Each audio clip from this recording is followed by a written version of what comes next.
arúgbó fún náà ọba tó sọ wájà sùpọ̀ ọba tó ní wá tó lẹ̀mí wa tó ní gbogbo tani láti wà pẹ̀lú ọ̀kan nínú àwọn gbajúgbajà oníṣègùn ìbílẹ̀ tó lámìlaka ní orílẹ̀ Nàìjíríà àti kárí ayé wọn gbọ́ bàbá Gbéléró ọ̀dọ̀ wọn náà ni a wà ní sáà yìí.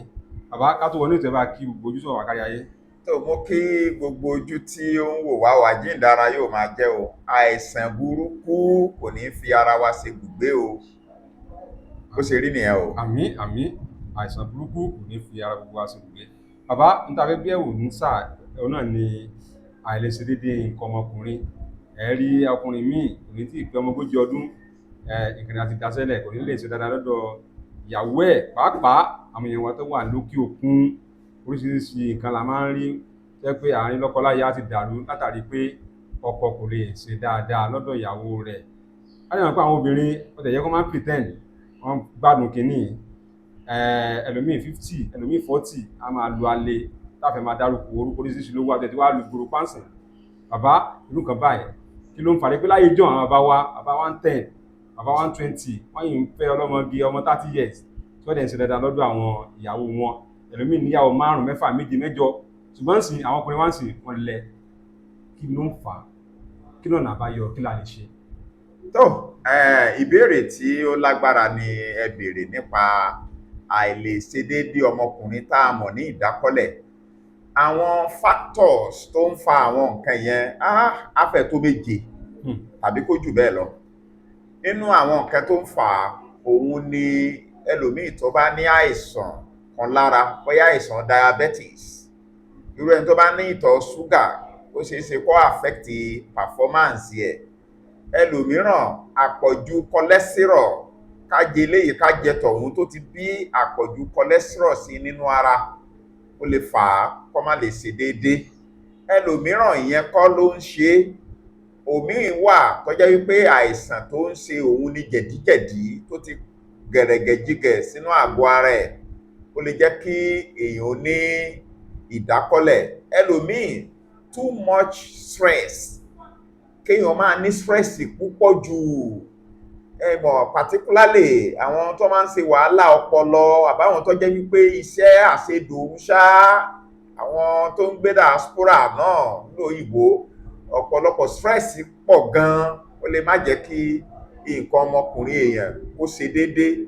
Ìyẹn nìkan kọ́, ẹlòmíì ní infection, irú infection yẹn náà ó lè fà á kí èèyàn má ṣe déédéé. Ọ̀pọ̀lọpọ̀ nǹkan bẹ́ẹ̀ ó pọ̀ gan tó lè fà á kí àti ṣe déédéé pé ó lágbára. Ẹlòmíì ń lo àwọn oògùn fún àwọn medications bíi BP, tó bá ní àwọn side effect oògùn yẹn ó lè fà á kẹlòmíì kó rí wípé òun padà wá lè ṣe déédéé dáradára. Ìgbà mìíràn náà wà ọjọ́ orí, ṣùgbọ́n ọjọ́ orí yẹn kì í sábà wọ́pọ̀. Then particularly àwọn kẹta tí ẹ̀ wá ń jẹ ní ìsìn gan tó yẹ pé chemical ni wọ́n fi ń gbin ọ̀pọ̀lọpọ̀ nǹkan tá à ń jẹ, ó lè fà á kéèyàn má lè ṣe déédéé. Òun la fi máa ń sọ fún àwọn èèyàn wa wípé ẹ máa tọ́jú ara.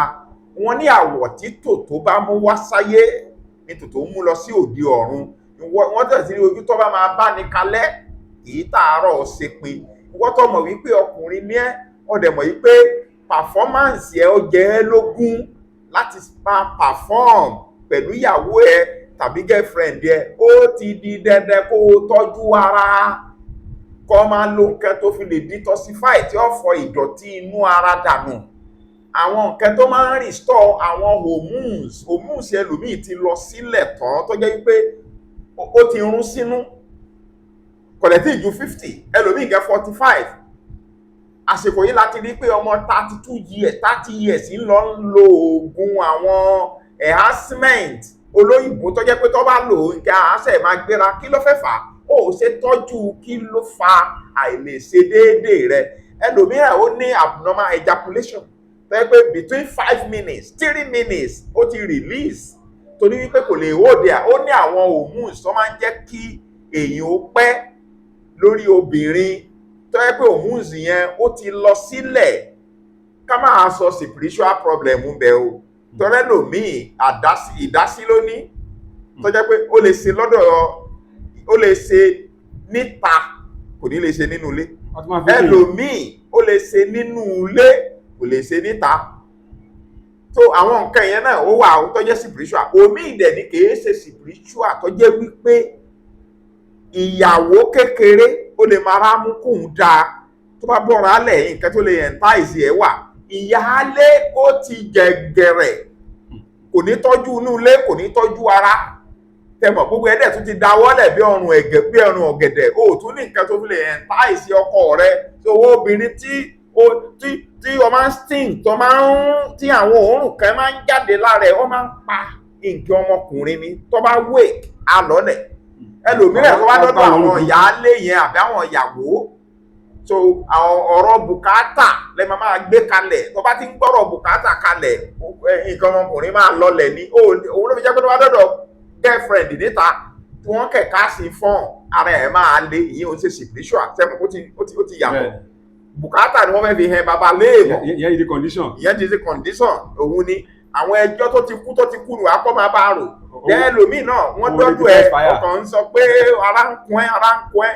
Gbogbo ìjà tí yẹn ń gbé bọ̀ ó ti jẹ́ kíkiní ọlọlẹ̀. So tẹ́ ń gbà àwọn factors tó ń fa kíní yẹn pọ̀. Ṣùgbọ́n tó bá ń tọ́jú ara ẹ̀ níwọ̀ ọmọkùnrin, wọ́n gbọ́dọ̀ bá ẹ déédéé.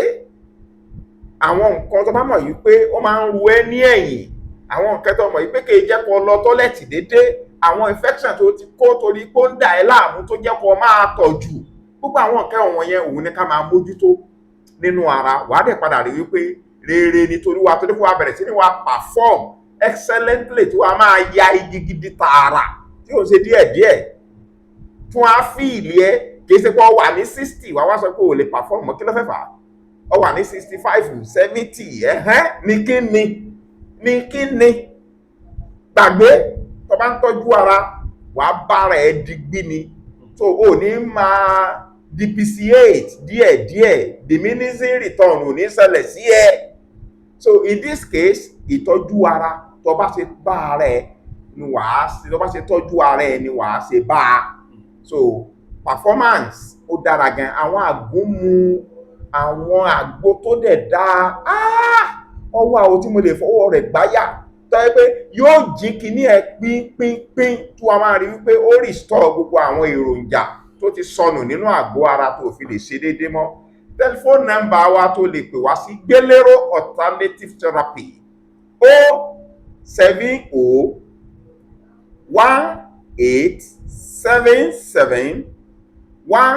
07018771802 lẹ́ẹ̀kan sí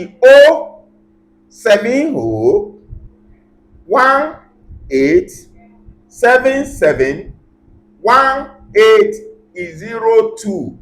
Àwọn nǹkan tó jẹ́ bí prevention tó lè máa lò náà tó wà ní sọ̀ráǹdì wa wà. Tẹ́pàkẹ́ máa mú ewé ejìrìn wẹ́wẹ́, ewé efinrin, ewé itọ́ ìgbín tá bá gbó.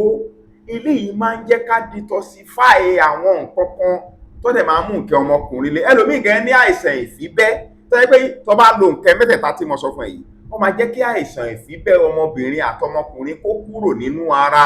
Àṣírí kẹlẹ̀ tó ń fáwọn èèyàn yẹn o. Bẹ́ẹ̀ ni, so ó dára gan. Àwọn nǹkan wà ní sọ̀ráǹdì wa tó jẹ́ pé kò yẹ kí àìsàn máa gbẹ̀rẹ̀gẹ̀jigẹ̀ kó tó di pé à ń mójútó. Ṣùgbọ́n àwọn èèyàn wa àìlákàsí dẹ́nẹ́ mọ̀ àtijọ́ àtimú náà kò easy. So Olúwa gbàdúrà ẹnì kọ̀ọ̀kan wa o. Brọ́dà mi tó ń wò mí, dádì mi tó ń wò mí, ẹ wò ó, tó bá ṣèyàwó ẹ dáadáa àbí girlfriend ẹ tó ṣe dáadáa, wọ́n máa tọ́jú ẹ. Obìnrin àìrọ̀rọ̀ wá láìkún ó gbé wọn débẹ̀ kọ́ háì, kì í ṣe pé kó ṣe tẹ̀ kán sùn lọ́wọ́ ẹ̀gbọ́n sìgàsìgà ó kọ́ dé o, òun dé o, irọ́ o. Olúwa máa ṣàánú fún wa o. Olúwa ṣàánú fún wa. Ìwọ náà má gọra ẹ̀ máa bọ̀ lọ́dọ̀ bàbá Gbélérò ní Gbélérò Alternative Therapy, ibi tí Ọlọ́run ti ń fi ewé àti egbò tí wọ́n fi ń ti àwọn ọmọ adánirun ní oore. Má gọra ẹ o. Ìwọ ìyàwó náà tó bá rí pé kì í sọ̀rọ̀ ọkùnrin nìkan bá rí pé ọkọ ìgbẹ́ débẹ̀ o lè ẹ̀pọ̀ ọkọ ẹ o. Máa bọ̀ lọ́dọ̀ bàbá Gbélérò kan fún ẹ ní àgbo tí ọkọ ẹ á lù àgúnmu tí bàbá tàtẹ̀kanlẹ̀ tí wọ́n á gbé débẹ̀ ire o.